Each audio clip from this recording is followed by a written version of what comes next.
नमस्कार, मैं हूं मिलिंद खांडेकर और आप देख रहे हैं साप्ताहिक सभा। साप्ताहिक सभा में आज हम बात करेंगे दिल्ली चुनाव के बारे में। दिल्ली विधानसभा चुनाव के लिए कार्यक्रम की घोषणा हो चुकी है। 5 फरवरी को वोट डाले जाएंगे और 8 फरवरी को नतीजे आएंगे। तो इस बार किसका पलड़ा भारी है? क्या केजरीवाल तीसरी बार मुख्यमंत्री बन सकते हैं? इन सब बातों पर चर्चा करने के लिए मेरे साथ जुड़ रहे हैं सी वोटर के फाउंडर यशवंत देशमुख। यशवंत, बहुत बहुत स्वागत है आपका। तो यशवंत, नए साल की शुभकामना और आपके सारे सर्वे इस साल सफल हो, यही मेरी कामना है आपसे। आपको भी शुभकामना, आपके दर्शकों को भी बहुत शुभकामनाएं और उम्मीद करते हैं कि वोट और सीट वाले मामले से इतर जो इतने सालों से हम लोग कोशिश कर रहे हैं, मुद्दे और तमाम चीजें, वो गणित ज्यादा लोग हमारे दर्शक अब इंटरेस्ट के साथ में देखेंगे। जो हमारे ट्रैकर्स में 365 दिन हम लोग फॉलो करते हैं और साथ में मिलके हम लोग इसको देखते हैं, क्या मजा जी। आएगा। और तो यशवंत, जो आपका 6 जनवरी का ट्रैकर है, जो सबसे ताज़ा ट्रैकर है, वो ये कहता है कि कितने लोग केजरीवाल या आम आदमी पार्टी की सरकार दोबारा चाहते हैं और कितने लोग नहीं चाहते हैं। तो इसका अगर हम ब्रेकअप देखते हैं तो 46% लोग चाहते हैं कि केजरीवाल दोबारा से जीत कर ना आए, दोबारा उनकी सरकार नहीं आए। लेकिन उसके उलट अगर आप इनका जोड़ दें कि जो नाराज़ है लेकिन फिर भी चाहते हैं कि केजरीवाल जीत जाए, और जो चाहते हैं कि वो नाराज़ नहीं है और वो जीत के आए, तो वो करीब 49 से 50% पे चला जाता है। तो ये 3 से 3.5% का गैप है कि जो लोग चाहते हैं कि दोबारा आम आदमी पार्टी की सरकार बने, उनकी संख्या ज़्यादा है, 3 से 3.5% अधिक है, बजाय इसके कि उनको हटाया जाए। तो इस डेटा को हम कैसे समझें कि क्या ये चुनाव क्लोज हो गया है या केजरीवाल को एक बड़ा एडवांटेज है? देखिए, केजरीवाल जी को फिलहाल तो ट्रैकर में एक एडवांटेज दिख रहा है मिलिंद। उसका कारण ये कि ये सवाल, बाय द वे, ट्रैकर में जैसा कि दर्शक जानते हैं, हम 365 दिन सारे राज्यों में ये सारे सवाल पूछते रहते हैं। इसलिए इसमें ऐसा नहीं है कि कोई हमने चुनाव के मद्देनजर अभी एकदम ये नया सवाल कुछ डाला है। और इसको पूछने का कारण हमेशा से ये रहा है कि लोग कई बार नाराज होते हैं लेकिन कहते हैं हम फिर भी बदलना नहीं चाहते। ये बात हमने और भी कई राज्यों में इस चीज को देखा। मध्य प्रदेश में हमने इस बात को देखा था और हमने फिर पाया लास्ट में कि नाराजगी के बावजूद भी सरकार नहीं बदलने वाले की राय रखने वाले लोग, वो एक इंटरेस्टिंग फैक्टर वहां पे काम कर गया। तो दिल्ली में क्या है कि जब भी इस सवाल में नाराज होने वाले लोगों की संख्या गैर नाराज लोगों से ज्यादा बढ़े, तो एक तो वो खतरे का संकेत होता है। दूसरा, एक बात ये ध्यान देनी पड़ती है मिलिंद कि बाइपोलर कंटेस्ट है या मल्टीपोलर या ट्रायंगुलर कंटेस्ट है। क्योंकि जो कह रहा है कि जो भी व्यक्ति कह रहा है कि हम सरकार नहीं बदलना चाहते, तो वो तो स्वाभाविक सी बात है कि उसमें कोई वोटों का बंटवारा नहीं है, वो जो सरकार में है उसको वोट देना चाहेगा। लेकिन जो कह रहा है हम सरकार बदलना चाहते हैं, अगर तो उसके सामने विपक्ष का ऑप्शन केवल एक है, तो वो सारा एंटी इनकम्बेंसी सेंटिमेंट एक जगह इकट्ठा हो जाता है। लेकिन अगर ऑप्शन एक से ज्यादा हो तो वो बंटवारा भी होता है, भले ही वो कम बेसी ज्यादा हो। जैसे कि अब दिल्ली के ही मसले में आपने बोला 46% लोग जैसे कह रहे हैं कि सरकार बदलना चाहते हैं, लेकिन 46% सारे के सारे बीजेपी के वोटर हैं ऐसा नहीं है। उसमें 4-5% ही सही, लेकिन कांग्रेस के भी वोटर हैं। तो ये मसला एक अलग हो जाता है। और 47% जो पक्का कह रहे हैं कि नहीं नहीं हम तो सरकार नहीं बदलना चाहते, वो सारे के सारे आम आदमी पार्टी के वोटर हैं। तो आपको तमाम तरीकों से देखना पड़ता है कि मूड है क्या। हाँ, इतना जरूर मैं कह सकता हूं कि 5 साल पहले यही आंकड़े जो थे, वो जो सरकार नहीं बदलना चाहते हैं, वो 56-57% वाले थे। इस समय वो घट गए हैं करीबन 10%। तो और जो लोग सरकार बदलना चाहते हैं, वो नंबर 10% करीब बढ़ गया है।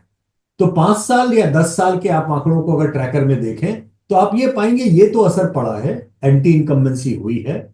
लोगों की संख्या जो अब ये सरकार बदलना चाहते हैं, उसमें करीबन करीबन 10% का इजाफा हुआ है। तो उसका आप एक मोटे तौर पे अंदाजा ले सकते हैं कि पिछले चुनाव में जो आम आदमी पार्टी 18, 17, 16% के गैप के साथ में चुनाव जीत रही थी, वो गैप ड्रास्टिकली रिड्यूस हो सकता है। उतना बड़ा अब गैप नहीं रहेगा। लेकिन अभी भी चूंकि बहुतायत में लोग उनकी सरकार को बना के रखना चाहते हैं, तो अगर वो लोग वास्तव में निकल के वोट डालने जाते हैं और वोट डालते हैं, तो शायद अरविंद केजरीवाल का काम आसान होगा, उतना कठिन नहीं। तो आप ये कह रहे हैं कि आम आदमी पार्टी की सरकार बन सकती है, उनकी सीटें भले ही जो 60 से ज़्यादा आती थी, सीटें भले ही कम हो सकती है, लेकिन सरकार आम आदमी पार्टी की बन सकती है। वो एक तरफा जीत होने की संभावना इन आंकड़ों में कम से कम अभी कम दिखाई दे रही है। उस तरीके की एक तरफा जीत तो नहीं होगी, लेकिन हाँ अपर हैंड उनका है। और मिलिंद, अपर हैंड का एक कारण जो है वो ये भी है कि जो फेसलेस विपक्ष एक तरह से हो रखा है अभी, अरविंद केजरीवाल की खुद की व्यक्तिगत रेटिंग और उनकी पार्टी के वोट लगभग हैंड इन हैंड चलते हैं। तो अगर आप मुख्यमंत्री के सवाल पे पूछें कि किसको मुख्यमंत्री देखना चाहते हैं, तो अरविंद केजरीवाल हमेशा 45% से ऊपर उनके नंबर लगातार बने हुए हैं। और दूसरे नंबर पे कोई भी व्यक्ति 15% के ऊपर नहीं जा पाता है। तो ये जो गैप है, ये जैसे राष्ट्रीय स्तर पर प्रधानमंत्री नरेंद्र मोदी के सामने एकदम वैक्यूम बड़ा सा आता है, इससे ठीक वैसा ही राज्य के स्तर पर अरविंद केजरीवाल के सामने वैक्यूम सा है। नहीं तो यशवंत, जो आपने बात कही वो आंकड़े में बता देता हूं, मैं इस सवाल को बाद में लेने वाला था कि भाई लोग, दिल्ली के लोग किसको मुख्यमंत्री देखना चाहते हैं। तो जो सी वोटर का ट्रैकर है 6 जनवरी का, उसमें 47% लोग चाहते हैं कि अरविंद केजरीवाल को ही वो मुख्यमंत्री देखना चाहते हैं। जैसा कि यशवंत ने कहा, ये लगभग उतना ही है जितने कि आम आदमी पार्टी के को वोट के बराबर बराबर जा रहा है। लेकिन बीजेपी के केस में मनोज तिवारी सीधे 14% पर है। मतलब कहाँ तो नंबर 1 केजरीवाल जो है वो 47% पर है, और मनोज तिवारी जिसका दूसरे नंबर पर आ रहे हैं वो 14 पर है, और अजय माकन जो कांग्रेस के सबसे बड़े चेहरे अगर आप कहें तो वो 2% पे है। तो कुल मिला के केजरीवाल नेता नंबर 1 है दिल्ली के, इसमें कोई शक नहीं है। लेकिन यशवंत, जो आपने पीछे बात की थी, पिछले सवाल के जवाब में आपने जो बात कही थी कि जो 46% लोग चाहते हैं कि सरकार को बदल दे, तो वो सारे ही लोग जो है वो भारतीय जनता पार्टी के वोटर है, ये आवश्यक नहीं है। तो इस चुनाव में एक सवाल ये भी उठ रहा है कि कांग्रेस पार्टी अगर अच्छा करेगी तो आम आदमी पार्टी को नुकसान होगा, और अगर कांग्रेस पार्टी ने जैसे पिछली बार उसको 4% वोट मिला था उतना ही मिलेगा तो आम आदमी पार्टी के लिए आसानी हो जाएगी। तो ये इस गणित को आप कैसे देखते हैं? क्योंकि मैं अगर कांग्रेस का वोट शेयर देखूं 2022 के एमसीडी चुनाव का, तो लगभग 12% उनको वोट मिला था, जबकि आम आदमी पार्टी को 42% था और बीजेपी को 39 नहीं 39% मिला था। लेकिन विधानसभा में जब आप देखते हैं तो बीजेपी का वोट लगभग 39% था, आम आदमी पार्टी 53 या परसेंट पे थी, और कांग्रेस 4.5% पे थी। तो क्या कांग्रेस का परफॉर्मेंस किस तरह से प्रभावित करेगा आम आदमी पार्टी के चांसेस को? देखिए, मैं अगर ट्रैकर की ड्यूरेशन पिछले 6 महीने की लूं, यानी जून के लोकसभा चुनाव के बाद का आंकड़ा अगर देखूं, क्योंकि जून में आम आदमी पार्टी और कांग्रेस साथ में लड़े थे, उसके बाद के आंकड़ों को देखूं, तो एक बार भी कांग्रेस का वोट शेयर हमारे ट्रैकर में 8 साढ़े 8% के ऊपर कभी नहीं गया। लोअर एंड पे 2.5-3% तक भी गया है, लेकिन हायर एंड पे कभी भी 8 साढ़े 8 के ऊपर नहीं, डबल डिजिट कभी टच ही नहीं किया। तो एक बात तो ये समझ लीजिए कि मिलिंद, की कांग्रेस के लिए दहाई वोट शेयर में क्रॉस करना इस समय लगभग लगभग नेक्स्ट टू इम्पॉसिबल जैसा कभी कभी लगता है। और जब तक वो 15% के आंकड़ों के आसपास नहीं पहुंचते, तब तक आम आदमी पार्टी को कोई सीरियस डैमेज वो कर पाएंगे, इसमें मुझे संदेह लगता है। तो फिलहाल आज की तारीख में जितने 6 महीने के आंकड़े हैं उससे देखते हुए नहीं लगता है कि कांग्रेस के लिए बहुत अच्छी कोई स्थिति है। और इसके लिए शायद कांग्रेस स्वयं इसलिए जिम्मेदार है क्योंकि अजय माकन ने जिस तरीके से, जितने अग्रेशन के साथ में पिछले 4 साल में शराब वाले मामले पे, घोटाले पे आम आदमी पार्टी को घेरा था, बीजेपी दरअसल बैकफुट पे थी। आप अगर 4 साल की राजनीति दिल्ली शहर की देखें तो एग्रेशन के मामले में आपको अजय माकन दिखाई दिए थे, लेकिन लोकसभा में साथ में जाकर के जैसे उन्होंने सारे उस एग्रेशन की हवा ही निकाल दी। और मुझे लगता है कि वो शायद टैक्टिकल मिस्टेक कांग्रेस के लिए रही एक लिहाज से, क्योंकि आम आदमी पार्टी के साथ में जाके कांग्रेस स्वयं को खड़ा नहीं कर सकती दिल्ली के अंदर। ये संभव ही नहीं है। शीला दीक्षित जी इस मामले में बिल्कुल क्लियर थी, उनका मामला बहुत साफ था कि आम आदमी पार्टी के नीचे जाए बगैर कांग्रेस रिसरेक्ट नहीं हो सकती कांग्रेस में। एक बाय द वे मिलिंद, क्योंकि बात हो रही है, ये आंकड़े वहां पे नहीं है लेकिन फिर भी ये इंटरेस्टिंग है बताना मेरे लिए बहुत, कि दिल्ली में जब जब हम पूछते हैं मिलिंद कि दिल्ली का अब तक का सबसे बेहतरीन मुख्यमंत्री कौन रहा है, तो बहुमत शीला दीक्षित का नाम लेता है, वो अरविंद केजरीवाल का नाम नहीं लेता। अच्छा। आप ये समझिए कि शीला दीक्षित जी के नहीं होने का कांग्रेस को कितना बड़ा नुकसान है, या दूसरे शब्दों में कहें, उनके जाने का जो वैक्यूम है वो कांग्रेस बिल्कुल भर नहीं पाई। और मुझे लगता है कि शायद ये आयरॉनिक है, मतलब एक तरफ ये भी तथ्य है कि शीला दीक्षित के लिए अभी भी बहुत ज्यादा इमोशनल बॉन्डिंग दिल्ली के लोगों में है, और अरविंद केजरीवाल इस समय जो वर्तमान नेता हैं उन नेताओं में सबसे आगे हैं। तो यशवंत, चूंकि आपने महिला वोटरों की भी बात की थी अभी, तो एक जो वेलफेयर का इस बार जो फोकस है, चाहे कांग्रेस हो, बीजेपी हो या आम आदमी पार्टी हो, बीजेपी ने अभी आधिकारिक घोषणा नहीं की है, लेकिन महिला सम्मान योजना जो है उसको 2100 रुपये देने का, और उनका कहना है कि केंद्र सरकार ने हमारी योजना में अड़ंगा डाला, तो 2100 रुपये का ऑफर उन्होंने किया है। कांग्रेस ने प्यारी बहना स्कीम ला के 2500 पे ले गई है, और ये माना जा रहा है बीजेपी या तो इसको मैच करेगी या इसको टॉपअप करेगी। फिर प्रधानमंत्री ने भी ये कह दिया है कि भाई जो पुरानी जो स्कीम चल रही थी, मतलब मुफ्त बिजली, पानी, ये सब भी जारी रहेगा। तो ये जो आपके ट्रैकर में एक सवाल है कि कौन सी स्कीम है आम आदमी पार्टी की जिससे लोग आकर्षित होंगे, तो उसमें अभी भी नंबर 1 पर जो है वो 14% लोग कह रहे हैं कि मुफ्त बिजली है, लेकिन जो मुफ्त पानी वाली स्कीम है वो 4% पे, और मोहल्ला क्लिनिक 12% पे, लेकिन जो महिला सम्मान योजना है वो 9.5% पे, 9.5% लोग कह रहे हैं कि उससे उनको फायदा होगा। तो आपको लगता है कि ये, क्योंकि अब केजरीवाल के पास कोई नया, अब तक उनके पास कोई ऑफर नहीं है, बिजली मिल चुकी, फ्री राइड हो चुकी बस की, पानी मिल चुका, मोहल्ला क्लिनिक बन चुका, तो अब ये जो नया एक जो बड़ी स्कीम है वो है महिला सम्मान योजना की। और हमने बाकी राज्यों में भी देखा, महाराष्ट्र में भी देखा, हरियाणा में, अपना हरियाणा में तो नहीं थी स्कीम, लेकिन झारखंड में भी देखा कि उसका फायदा मिला। तो आपको लगता है कि ये दिल्ली में ये जो स्कीम है ये कितना आकर्षित कर पाएगी? देखिए, दिल्ली में ही नहीं, आने वाले सभी चुनाव में, और ये बात आपको याद है मिलिंद, जब झारखंड के उसके नतीजे आए थे तो हमने इस पर चर्चा भी की थी, और उस समय मैंने ये बात कही थी, और मैं आज उसको और ज्यादा विश्वास के साथ कह रहा हूं कि मंडल कमंडल से कहीं बड़ा अध्याय, राजनीतिक अध्याय, ये आभा मंडल साबित होने वाला है। क्योंकि 50% वोट बैंक को टारगेट करके और जिसका कि टर्नआउट फैक्टर लगातार बढ़ रहा है, और झारखंड में अपोजिशन के पक्ष में और महाराष्ट्र में भाजपा के पक्ष में, मतलब जेएमएम, और दोनों तरफ जो उसका इंपैक्ट आया, उससे एक बात क्लियर हो गई कि वुमेन सेंट्रिक जो स्कीम्स हैं वो डिफाइनिंग मूवमेंट होंगी अब पॉलिटिक्स में, और इसको अब कोई रोक नहीं सकता। इनफैक्ट प्रधानमंत्री जी ने जो बात बोली कि हम कोई भी स्कीम रोकेंगे नहीं, उसका बहुत बड़ा कारण मिलिंद यह है, क्योंकि पिछले कई बार सर्वेज में यह भी सामने आया था हम लोगों के, जो हमने इंडिया टुडे में भी आ चुके थे, कि बड़ी तादाद में दिल्ली के मतदाता इस बात से डरते हैं कि बीजेपी अगर शासन में आ गई तो ये लाभकारी योजनाएं वो बंद कर देगी। तो ये डर लोगों के मन में बैठा हुआ है कि बीजेपी जीती तो ये फ्री बिजली, फ्री पानी ये बंद कर देगी। इसलिए प्रधानमंत्री को इस तरीके की घोषणा करनी पड़ी कि हमको कोई स्कीम हम बंद नहीं करेंगे, ताकि लोगों के मन से ये डर वो निकाल सके।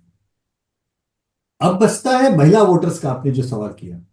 मेरे ख्याल से जो भी सत्ता में है और जो डिलीवर कर रहा है, वो अगर कोई स्कीम लॉन्च करता है तो उसको लाभ मिलता है। मसलन आपने महाराष्ट्र में देखा या झारखंड में देखा, महाराष्ट्र में तो हार के मुंह से जीत, और इतनी बड़ी जीत निकाल करके बीजेपी ले गई, इतनी बड़ी स्कीम का इतना जबरदस्त लाभ हुआ, 15% का गैप महिलाओं के वोटरों में वहां पर खींच गया स्विंग दूसरी साइड में। मुझे लगता है कि दिल्ली में हमें इस बात का ऊपर विशेष ध्यान देना पड़ेगा, और जितना मेरे पास में अभी तक आंकड़े हैं ट्रैकर के मिले, उसमें मैं आपको इतना इंडिकेशन दे सकता हूं कि आम आदमी पार्टी के पास में पुरुषों में मतों में जितनी लीड है बीजेपी के ऊपर, उससे करीबन 3 गुना ज्यादा लीड महिलाओं मतदाताओं के बीच में है। तो सीधी सी बात है, उससे एक बात तो क्लैरिटी के साथ में आती है कि महिलाओं का झुकाव ज्यादा है आम आदमी पार्टी की ओर, और उसमें इस स्कीम का एक अच्छा खासा योगदान होगा, निश्चित तौर पर होगा, इससे मैं इनकार नहीं कर सकता।